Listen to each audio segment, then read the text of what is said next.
Hello student, welcome to our channel Gyan Contributor. So student, आज की इस वीडियो में हम लोग पढ़ने जा रहे हैं एग्रीकल्चर इन इंडिया के बारे में। इससे पहले की वीडियो में हम लोगों ने नेचुरल वेजिटेशन के बारे में पढ़ा था और उसका क्वेश्चन आंसर भी डिस्कस किया था।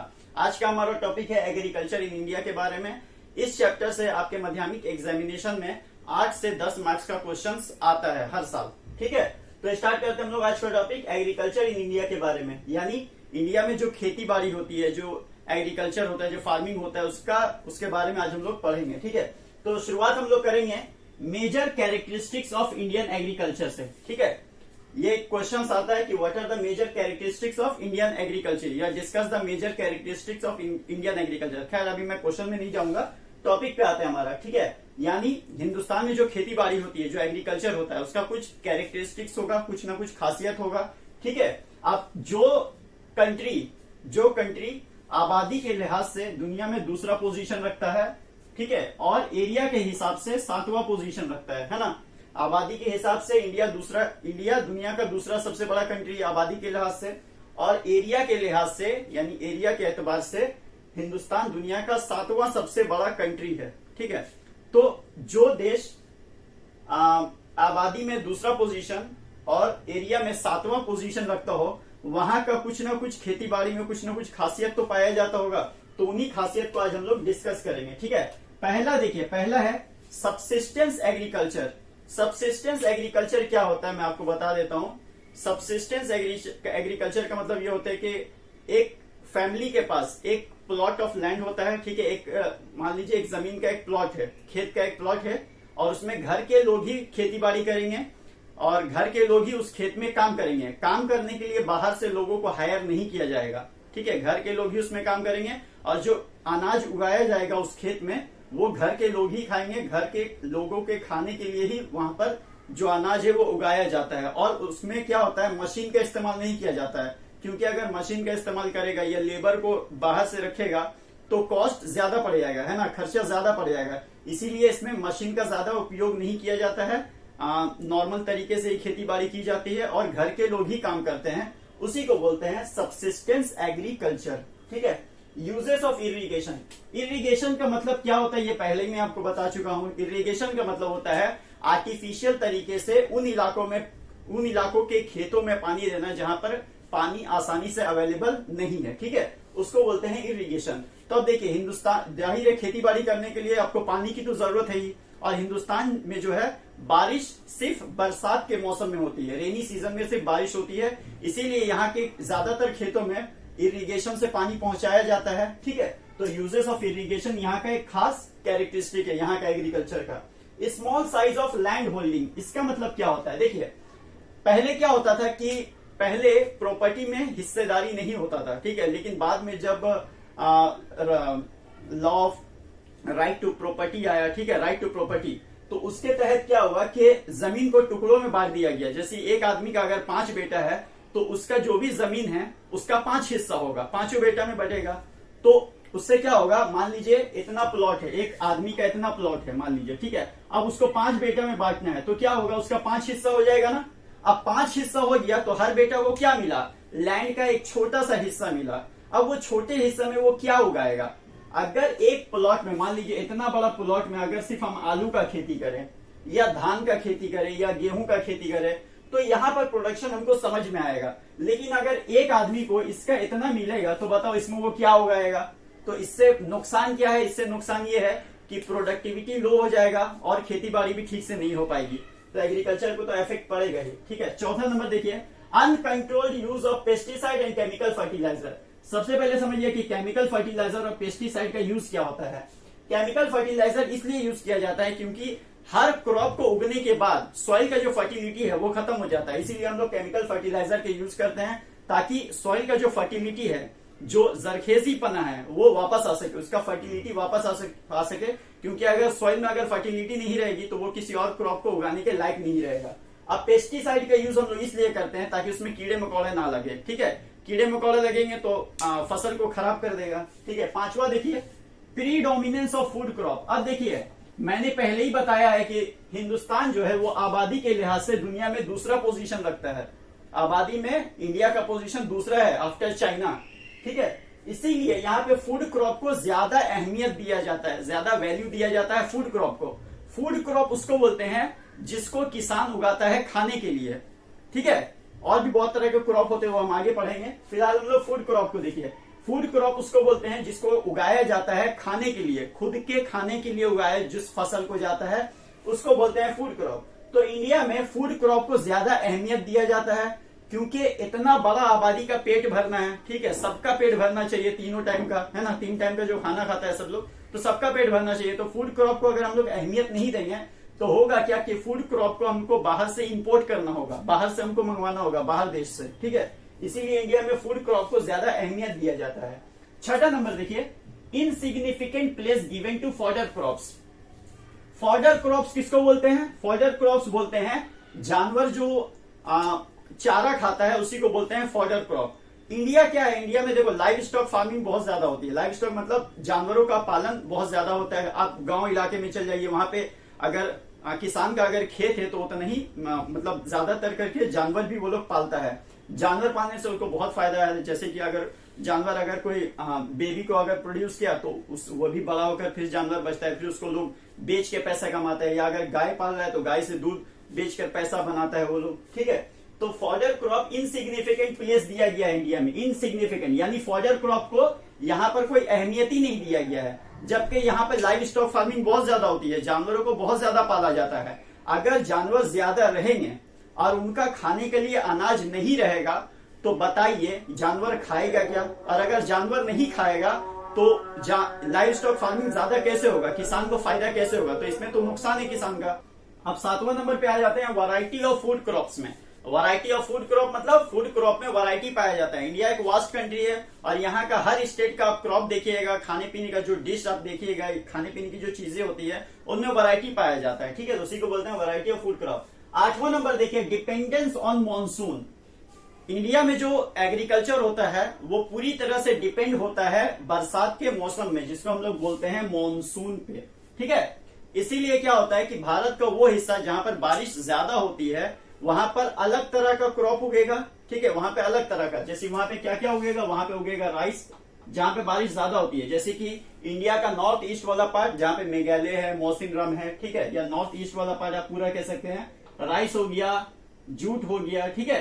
ये सब कहाँ उगेगा? जहां पर ज्यादा बारिश हो रही है। और जहां पर कम बारिश हो रही है जैसे कि वेस्टर्न पार्ट, जैसे कि महाराष्ट्र हो गया, गुजरात हो गया, राजस्थान हो गया, वहां पर कम बारिश होती है तो वहां पर ज्यादातर मिलेट्स जो होते हैं जिसमें ज्वार बाजरा आते हैं, इस तरह के क्रॉप उगेंगे वहां पर, ठीक है। तो ये था हमारा कुछ characteristics of Indian agriculture, some characteristics of Indian agriculture. अब हम लोग कुछ क्रॉप्स के बारे में समझ लेते हैं कि ये होते क्या हैं, ठीक है। पहले हम लोग आ जाते हैं रबी क्रॉप। रबी क्रॉप बोलते किसको है, ठीक है। रबी क्रॉप उसको बोलते हैं जिनको नवंबर के महीने में, हर साल के नवंबर के महीने में बोया जाता है, ठीक है, और मई के महीने में या जून के महीने में काट लिया जाता है, उसको बोलते हैं रबी क्रॉप, ठीक है। सोइंग कब किया जाता है? सोइंग मतलब बोया जाता है। कब बोया जाता है?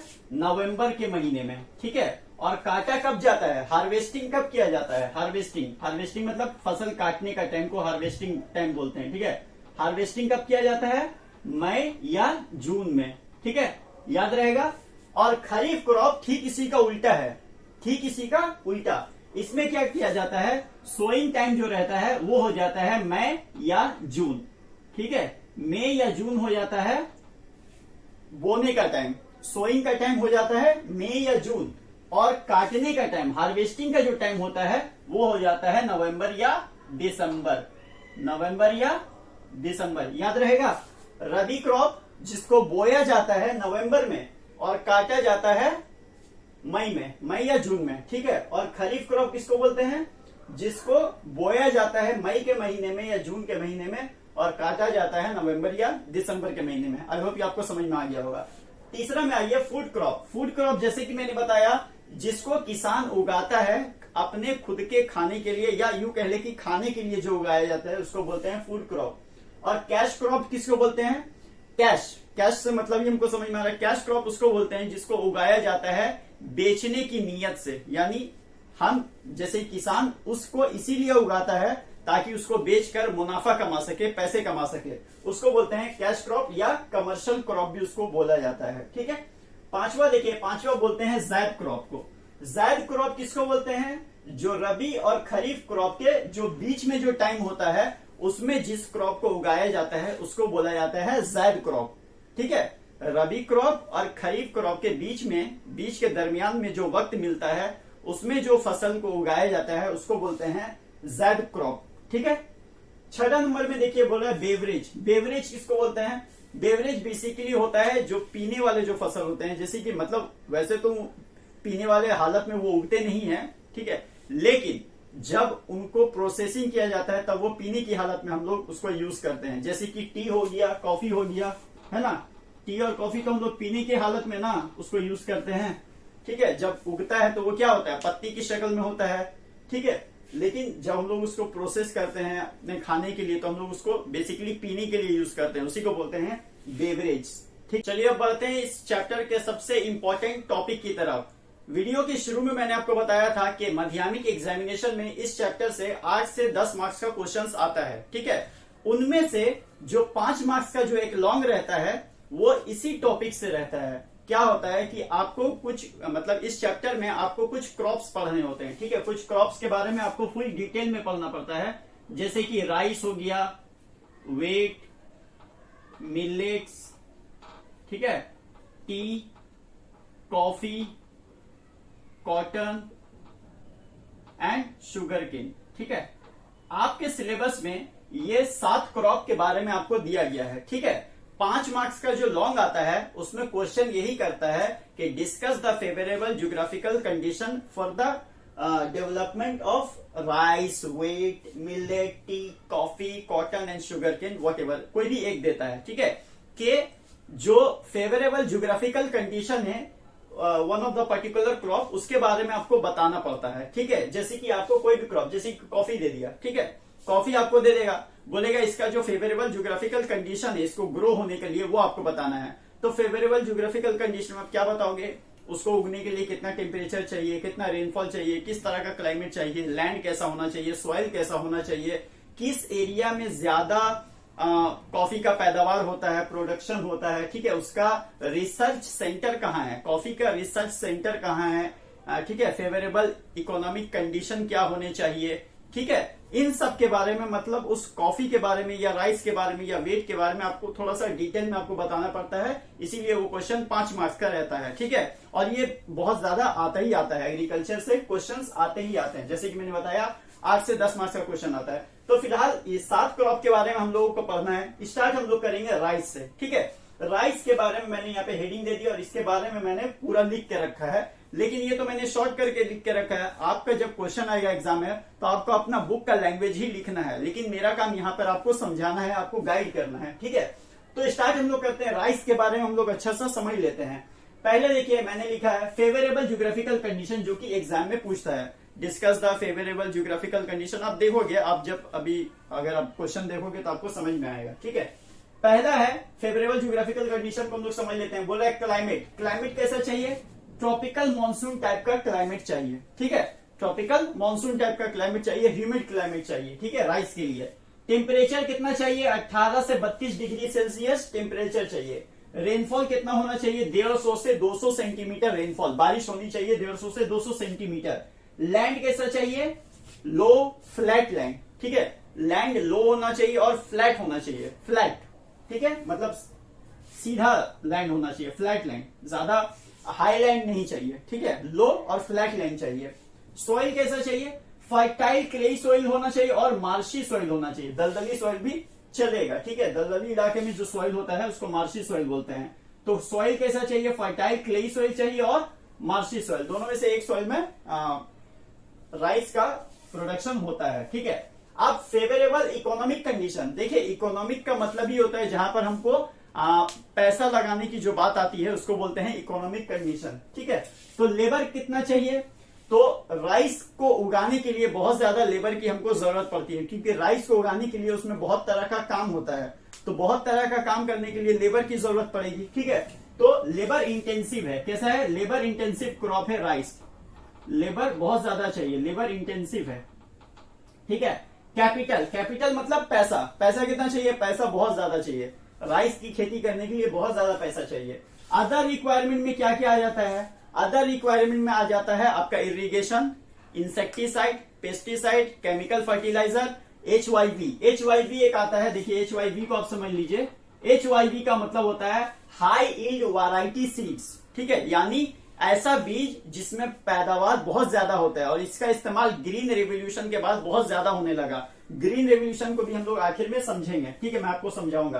तो ये हो गए इकोनॉमिक कंडीशन, और अदर रिक्वायरमेंट के बारे में मैंने आपको समझा दिया। अब देखते हैं कि राइस जो होता है इंडिया में सबसे ज्यादा कहां पाया जाता है। अगर आपको वर्ल्ड बेस में अगर पूछ लेगा तो आप कहेंगे कि चाइना में सबसे ज्यादा पाया जाता है राइस, उसके बाद सेकेंड नंबर पे आता है इंडिया का नंबर, ठीक है, इंडिया दुनिया का सेकेंड लार्जेस्ट कंट्री है राइस के पैदावार में, ठीक है। और इंडिया के अंदर, विद इन इंडिया, इंडिया के अंदर सबसे ज्यादा राइस अगर कहीं पैदा होता है, कहीं पर प्रोडक्शन होता है, तो होता है वेस्ट बंगाल में। अब अगर पूछ ले कि वेस्ट बंगाल के अंदर कहां होता है, तो बर्दवान हो गया, ठीक है, इन सब इलाकों में, मेदिनीपुर हो गया, इन सब इलाकों में वेस्ट बंगाल में ज्यादा प्रोडक्शन होता है राइस का। तो वेस्ट बंगाल पहला हो गया इंडिया में, दूसरा हो गया आंध्र प्रदेश, तीसरा उत्तर प्रदेश, चौथा तमिलनाडु और पांचवा बिहार, ठीक है। ये असेंडिंग ऑर्डर मैंने आपको समझाया है। पहला नंबर पे वेस्ट बंगाल, दूसरा नंबर पे आंध्र प्रदेश, तीसरे में उत्तर प्रदेश, चौथे में तमिलनाडु, पांचवा में बिहार, ठीक है। अब एक क्वेश्चन आ जाता है कभी कभी शॉर्ट में, जैसे कि MCQ हो गया, या ट्रू फॉल्स हो गया, या फिल इन द ब्लैंक हो गया, ठीक है, या वन वर्ड जो आंसर रहता है, एक वर्ड में आंसर देने वाला, उसमें कभी कभी पूछ लेता है कोई भी का, सबका रिसर्च सेंटर है, राइस का भी रिसर्च सेंटर है, वेट का भी है, millet, tea, coffee, cotton, sugar cane, सबका रिसर्च सेंटर के बारे में आपसे पूछ लेता है, ठीक है। जैसे मैंने यहाँ पे लिखा है राइस रिसर्च सेंटर, ठीक है, तो राइस रिसर्च सेंटर कहाँ पे है, कटक में है। कटक कहाँ है, उड़ीसा में है, ठीक है। तो राइस रिसर्च सेंटर कहाँ पर है, कटक उड़ीसा में, आपको याद रखना पड़ेगा, ठीक है। तो आई होप आपको राइस के बारे में सब कुछ समझ में आ गया होगा। नेक्स्ट हम लोग बढ़ते हैं वेट की तरफ, वेट के बारे में हम लोग पढ़ेंगे। अब हम लोग आ जाते हैं वेट में, जो कि हमारा सेकेंड क्रॉप है, ठीक है। वेट में अगर आपका क्वेश्चन आ गया, discuss the favourable geographical condition for the cultivation of wheat, ठीक है। तो वेट के बारे में या किसी भी क्रॉप के बारे में जब आप इस तरह का क्वेश्चन सॉल्व करेंगे, तो आपको डायरेक्ट इसमें नहीं आ जाना है कि हमको इतना इस तरह का क्लाइमेट चाहिए, इस तरह का रेनफॉल, इस तरह का टेम्परेचर चाहिए, ठीक है। शुरुआत आप इससे करें कि उसका साइंटिफिक नेम दें, ठीक है, उसका हाइट कितना होता है, इस तरह के पौधे का हाइट कितना होता है, उसका साइंटिफिक नेम क्या होता है, इस तरह का जो क्रॉप है जैसे वेट है, इसका ओरिजिनेट कहाँ से हुआ है, ये क्रॉप ओरिजिनेट कहाँ से हुआ है, किस देश में ये क्रॉप सबसे पहले देखा गया था, सबसे पहले इस क्रॉप का यूज हुआ था, ठीक है। इन सब के बारे में बताने के बाद वो किस फैमिली ट्री से बिलोंग करता है, ठीक है।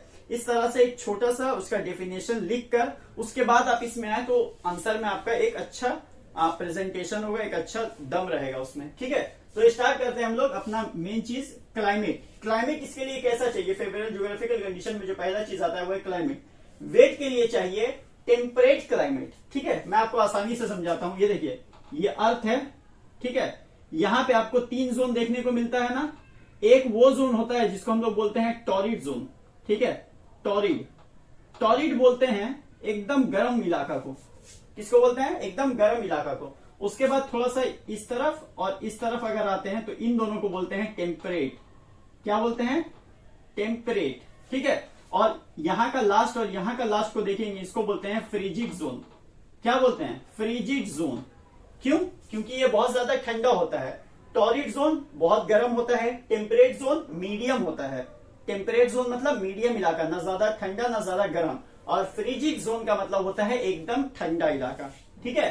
तो वेट का जो क्लाइमेट चाहिए, फेवरेबल क्लाइमेट जो है वेट के लिए, वो है moderate cool and moderate rain, यानी ये टेम्परेट टाइप का क्रॉप है, ठीक है। वेट जो है वो टेम्परेट जोन में उगने वाला क्रॉप है, इसीलिए उसको चाहिए मॉडरेट कूल, मतलब बहुत ज्यादा कूल नहीं चाहिए, मॉडरेट चाहिए, एक्सट्रीम नहीं चाहिए, मॉडरेट रेन, थोड़ा सा बारिश भी चाहिए, थोड़ा सा कूल क्लाइमेट भी चाहिए। टेम्परेचर कितना चाहिए, 15.5 डिग्री सेल्सियस, 15.5 डिग्री के आसपास। रेनफॉल कितना चाहिए, 50 से 100। लैंड कैसा होना चाहिए, slightly rolling plain, slightly rolling plain type का लैंड चाहिए। सॉइल कैसा चाहिए, लाइट क्ले और हेवी लोम, ये 2 तरह का सॉइल चाहिए, लाइट क्ले और हेवी लोम। अब आ जाते हैं फेवरेबल इकोनॉमिक कंडीशन में। फेवरेबल इकोनॉमिक कंडीशन में देखिए, लेबर क्या है, लेबर जितना हमको राइस में लेबर का जरूरत था उतना तो नहीं चाहिए, लेकिन फिर भी इसमें लेबर का जरूरत पड़ता है। वेट भी जो है वो भी लेबर इंटेंसिव क्रॉप ही है, तो यहाँ पे भी लेबर काफी ज्यादा तादाद में चाहिए, सस्ते चाहिए, ठीक है। और कैपिटल भी अच्छा खासा चाहिए, क्योंकि वेट का जो काम होता है ना, वेट का खेती में बहुत तरह का काम होता है, तो उसके लिए बहुत ज्यादा लेबर भी चाहिए, ठीक है, कैपिटल भी चाहिए, पैसा भी चाहिए। अदर रिक्वायरमेंट में वही आ जाएगा, HYV चाहिए, ठीक है, हाई यील्ड वैरायटी सीड चाहिए, उसके बाद इरिगेशन का फैसिलिटी होना चाहिए, ट्रांसपोर्ट का फैसिलिटी होना चाहिए, ठीक है, मैन्यूरिंग का फैसिलिटी होना चाहिए, इंसेक्टिसाइड चाहिए, केमिकल फर्टिलाइजर चाहिए, पेस्टिसाइड चाहिए, ठीक है। तो इन सब का भी रिक्वायरमेंट होता है, जो कि आता है अदर रिक्वायरमेंट में। अब एरियाज देख लेते हैं, सबसे ज्यादा वेट कहाँ पाया जाता है इंडिया के अंदर। तो इंडिया के अंदर सबसे ज्यादा वेट होता है उत्तर प्रदेश में, पंजाब में, हरियाणा में और मध्य प्रदेश में, ठीक है। इन 4 राज्यों का नाम आप याद रखिएगा। और जो वेट रिसर्च सेंटर है वो है पूषा, नियर न्यू दिल्ली में। वेट रिसर्च सेंटर कहाँ है? पूषा में है, न्यू दिल्ली के करीब में, ठीक है। पूषा में है wheat research centre. I hope wheat के बारे में आपको समझ में आ गया हो। अब आ जाते हैं हम लोग अपना थर्ड क्रॉप मिलेट्स में, ठीक है। मिलेट्स जो होता है वो इंफीरियर टाइप का क्रॉप होता है, जिसको ड्राई रीजन में ज्यादा यूज किया जाता है। ड्राई रीजन में ही उसका जो प्रोडक्शन है वो ज्यादा होता है, ठीक है। अब मिलेट्स के ऊपर ज्यादा क्वेश्चंस नहीं आते हैं, लेकिन फिर भी यहाँ पे बताना तो मेरा फर्ज बनता है, ठीक है, तो मैं बता देता हूँ। फेवरेबल ज्योग्राफिकल कंडीशन कैसा चाहिए मिलेट्स के लिए? क्लाइमेट चाहिए, ट्रॉपिकल मानसून टाइप का क्लाइमेट चाहिए। टेम्परेचर चाहिए 25 से 32 डिग्री सेल्सियस में, ठीक है। रेनफॉल चाहिए 40 से 60 सेंटीमीटर। लैंड कैसा चाहिए? फ्लैट लैंड चाहिए। और सॉइल कैसा चाहिए? Black soil and red clayey soil, ठीक है, red loamy soil, sorry. Favourable economic condition कैसा चाहिए? फेवरेबल इकोनॉमिक कंडीशन देखिए, लेबर उतना ज्यादा जरूरत इसमें पड़ता नहीं है मिलेट्स वगैरह में, क्योंकि इंफीरियर टाइप का तो है, ठीक है, बहुत ज्यादा उतना कीमत भी नहीं होता, इसलिए लेबर की बहुत ज्यादा जरूरत नहीं होती, कैपिटल भी बहुत ज्यादा नहीं चाहिए इसमें। अदर रिक्वायरमेंट्स में केमिकल फर्टिलाइजर हो गया, इंसेक्टिसाइड हो गया, पेस्टिसाइड हो गया, क्योंकि इसका केमिकल फर्टिलाइजर की जरूरत, जैसे कि मैंने बताया कि क्यों चाहिए, केमिकल फर्टिलाइजर की जरूरत हमें इसलिए पड़ती है क्योंकि क्रॉप उगाने के बाद उस मिट्टी का जो फर्टिलिटी कम हो जाता है, तो फर्टिलिटी को वापस लाने के लिए हमको केमिकल फर्टिलाइजर का यूज करना पड़ता है, ठीक है। तो अदर रिक्वायरमेंट ये सब आ गया। HYV आप लिख सकते हो, HYV, ठीक है, हाई यील्ड वैरायटी सीड्स, जिसका यूज कब होने लगा? ग्रीन रेवोल्यूशन के बाद से, ठीक है। ग्रीन रेवोल्यूशन के बारे में भी हम लोग पढ़ेंगे अभी। एरियाज ऑफ प्रोडक्शन सबसे ज्यादा कहाँ होता है मिलेट्स? महाराष्ट्र में, आंध्र प्रदेश में, कर्नाटका में, तमिलनाडु में और गुजरात में, ठीक है। सबसे ज्यादा होता है महाराष्ट्र में, ठीक है। अब हम लोग डिस्कस करेंगे टी के बारे में, ठीक है। टी मतलब चाय। टी इंडिया में इतना ज्यादा प्रोड्यूस होता है कि टी जो है हिंदुस्तान वो उसको बाहर में भी एक्सपोर्ट करता है, बेचता है, ठीक है। तो फिलहाल हम लोग टी का geographical condition, favourable geographical condition हम लोग डिस्कस करेंगे। टी के लिए जो क्लाइमेट चाहिए वो चाहिए हॉट एंड वेट क्लाइमेट, ठीक है। हॉट एंड वेट क्लाइमेट चाहिए किसके लिए? टी के लिए। टेम्परेचर कितना चाहिए? 25 डिग्री सेल्सियस। रेनफॉल कितना चाहिए? 150 से 200 सेंटीमीटर। और लैंड कैसा चाहिए? हाई लैंड और हिल स्लोप्स। अभी तक हम लोगों ने जितने 3 चीजों के बारे में पढ़ा था ना, राइस, वेट और मिलेट्स, इन सब के लिए ये सारे जो क्रॉप्स होते हैं, राइस, वेट और मिलेट्स, ये सारे के सारे क्रॉप फ्लैट लैंड में उगते हैं, यानी जमीनी इलाका में उगते हैं, प्लेनी एरिया में उगते हैं। लेकिन टी एक ऐसा क्रॉप है, टी और कॉफी एक ऐसा क्रॉप है जो जिसको उगने के लिए थोड़ा हाईलैंड एरिया चाहिए, ठीक है। ये सारे के सारे क्रॉप हाईलैंड एरिया में ही उगते हैं। जैसे अगर हम बोले टी सबसे ज्यादा कहाँ होता है इंडिया में? असम में होता है, वेस्ट बंगाल का दार्जिलिंग में होता है, और ये सारा इलाका कैसा है? पहाड़ी इलाका है, थोड़ा सा हाईलैंड एरिया है, हिल स्टेशन टाइप का एरिया है। इसीलिए यहाँ पर जो चाय की जो खेती है वो बहुत अच्छी होती है, क्योंकि टी को उगने के लिए हाईलैंड एरिया चाहिए, ठीक है, थोड़ा सा हिली स्लोप चाहिए, हाईलैंड एरिया चाहिए। और सॉइल कैसा होना चाहिए? सॉइल होना चाहिए सैंडी लोम और फॉरेस्ट टाइप का सॉइल होना चाहिए। 2 सॉइल, सैंडी लोम और फॉरेस्ट टाइप का सॉइल चाहिए। लेबर देखिए, लेबर जो होता है टी के कल्टीवेशन में, चाय की खेती में, लेबर ज्यादातर लेडीज को हायर किया जाता है। क्यों? यहाँ पे सवाल उठता है कि जेंट्स को क्यों नहीं हायर किया जाता है, लेडीज को क्यों हायर किया जाता है? तो इसका सबसे बड़ा कारण ये है कि फीमेल का जो हैंड होता है वो बहुत ज्यादा सॉफ्ट होता है, जिसकी वजह से अगर मान लिया अगर जेंट्स अगर चाय की पत्तियों को अगर तोड़ेगा, ठीक है, वहां पर वो तोड़ने जाएगा चाय की पत्तियों को बागान में, तो पत्ती गलत तरीके से टूट जाएगा। इसीलिए चाय की जो पत्ती को जो तोड़ने का जो काम दिया जाता है वो लेडीज को ज्यादा दिया जाता है, यानी फीमेल वर्कर को ज्यादा हायर किया जाता है लेबर, एज अ लेबर, ठीक है। कैपिटल, बहुत ज्यादा कैपिटल की जरूरत पड़ती है टी की खेती के लिए, चाय की खेती के लिए, चाय का बागान बनाने के लिए बहुत ज्यादा पैसों की जरूरत पड़ती है, कैपिटल तो बहुत ज्यादा चाहिए। अदर रिक्वायरमेंट्स में सबसे ज्यादा तो केमिकल फर्टिलाइजर का इसमें सबसे ज्यादा यूज होगा, क्योंकि टी जो है, चाय एक बार उगने के बाद सॉइल का पूरा फर्टिलिटी चला जाता है, इसलिए केमिकल फर्टिलाइजर का यूज सबसे ज्यादा किया जाता है। इंसेक्टिसाइड और पेस्टिसाइड का भी यूज किया जाता है, ठीक है। तो ये हो गया अदर रिक्वायरमेंट्स में। एरियाज ऑफ प्रोडक्शन में देखिए, सबसे ज्यादा जो चाय उगता है इंडिया में वो होता है असम में। वेस्ट बंगाल का दार्जिलिंग वाला इलाका, सिलीगुड़ी का इलाका, यहाँ पर ज्यादा चाय का खेती होता है। हिमाचल प्रदेश हो गया, ये भी थोड़ा सा पहाड़ी इलाका है, इसलिए यहाँ पे उगता है। और तमिलनाडु में भी उगता है, ठीक है। और टी जो रिसर्च सेंटर है, चाय का जो रिसर्च सेंटर है, वो है जोरहट आसाम में एक है, और एक कोयम्बतूर जो कि तमिलनाडु में है, वहां पर है, ठीक है। जोरहट जो आसाम में है वहां पर है, और कोयम्बतूर जो कि तमिलनाडु है, वहां पर भी एक टी रिसर्च सेंटर है। आई होप टी का बारे में आपको समझ में आ गया होगा।